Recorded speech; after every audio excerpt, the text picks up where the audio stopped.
welcome back. I'm joined here with Roger Devlin. So I guess for the second part, I'd like to talk about your essay, and this is written a while back. It's the one, Sexual Utopia and Power. Maybe I could actually transition into this by pointing out one thing, another point that came up in my review. Murray notices that there's been a large increase in single motherhood and also a large decrease in male industriousness. Men who in the past would have been working to support a family now work part-time, don't bother to get married. And Murray says he can't figure out why this is happening. On this particular point, I think I know. I think I can explain why it's happening. When the sexual revolution occurred, people did not take female sexuality into account. It's a subject that people don't like to discuss, even when they do know about it. We all know that women prefer marrying men who can support them. In the past, the laws and the economy, American economy, was arranged in such a way as to produce men who could support a woman at home raising children. It was called the family wage system. Employers didn't like it. Employers wanted what they call equal opportunity for women, and the government didn't like it because they would prefer to have women working so they can tax their earnings. But it held the American family together for a long time. Since the 1960s, the opening of the workplace to women has brought in, of course, a whole lot of new competition for men. It essentially doubled the size of the workforce, and correspondingly, it drove down wages. As a result... So basically they support, that's sort of why, I guess people, for some reason, people have a tendency to associate feminism with Marxism, but the big corporations obviously supported it for the same reason they support mass immigration. That's right, low wages. They understood that having women work was going to lower wages all around by greatly increasing the supply of labor. And by lowering men's wages, it made men less attractive to women.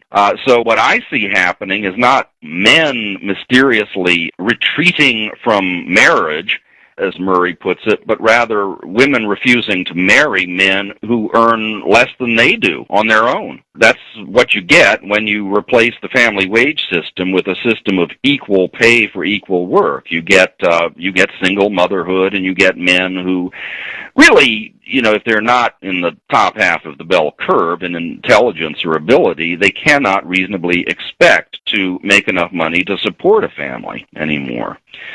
And really, that's the whole point of having a good economy. That it's to allow men to support families. And I guess, and the other issue was the jobs that, like the industrial jobs, have been decimated, which overwhelmingly was a male-dominated industry. That's right. The opportunities now are in fields where women even have something of an advantage. It's, sit-down work, entering data, or working in front of a computer. It's for ordinary people, that's where the money is, not in something like construction or things that require upper body strength. So, yes, the value of specifically male labor, of the kind of labor that men are good at, has been undermined by the economic and social revolution of the past generation or two. So one thing you get started is you talk about how the sexual revolution got started on the college campuses, and you talk about the birth control and the promiscuity, and you quote something that Paul Craig Roberts noted when he was a professor. Yes, the general understanding is that men don't get married because they get so much sex nowadays. I actually do not believe that there is more sex available to men today than there was before the sexual revolution. What I see happening is a redistribution of the supply of sex. Monogamy is an egalitarian mating system. It assures that I've heard some of the men game bloggers even call it sexual socialism in a sense. Well, yeah, I guess, although it's the foundation of our civilization. It's not analogous to economic socialism. Christian civilization is based on monogamy, on the idea of getting a woman for every man and a man for every woman. When monogamy breaks down, what happens is not an increase in the total supply of sex, but a redistribution of it toward the top end, so that only the most wealthy and powerful men can get women. And in fact, not only do they get them, they get a lot of them. They get the women who would have been marrying ordinary guys before under a system of monogamy. And this is something that is just left out of most conservative discussion of the sexual revolution. Nobody wants to deal with the reality of female hypergamy.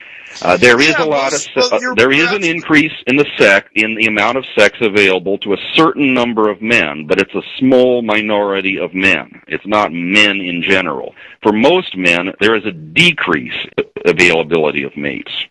So what I want to say is the only people talking about it really are I guess, some of the as I said, those game bloggers. They'll teach you more about what's really going on than all the right-wing condemnation of predatory men you'd find in the traditional conservative magazines and websites. Exactly. The social conservatives, they're just oblivious. I don't know why they're so oblivious to it. They seem to focus mainly on the abortion issue and the homosexual issue. Right. I think that part of the reason is generational. A lot of these older men simply do not know the situation that younger men are facing. The people writing for Chronicles are people who grew up in the South in the 1960s before the culture had been entirely subverted. And I think that many of them imagine that the girls today are pretty much the same as the girls that they grew up with at that time. They don't realize the extent to which ordinary women have been influenced by sexual liberation, by Cosmopolitan magazine, and by feminist ideology. Women are not born marriageable. They have to be raised in a certain way. They have to be prepared for marriage from an early age. And that's no longer being done. Basically, women are being prepared to be anything but a wife and a mother. And women are given to understand very clearly that being a mother and being a wife means being a loser. It's something for women who are not good enough to do anything else, who are not intelligent enough to do anything else, which of course leads to dysgenic fertility. And also, I guess the men see that. What would you say about the reason, I guess men are less interested in marriage as well? Well, they're not interested in marrying women who have been pursuing alpha males for 10 years and have slept with half a dozen of them. This is the point that Paul Craig Roberts made. If you ask men why they don't want to get married, they don't say that the availability of sex outside marriage makes marriage unnecessary. What they say is that they don't want to marry easy women.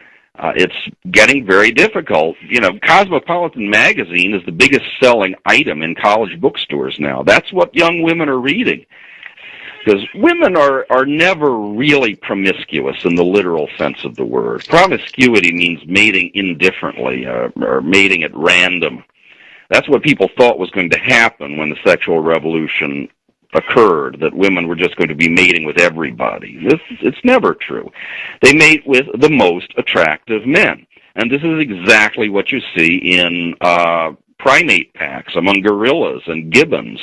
The females try to mate at the top of the pack with the alpha male. And the men are consumed with trying to get to the top of the pack, trying to outcompete the others in order to get access to women. And you know, it may be possible to run a baboon pack that way, but it's not possible to run a civilized country that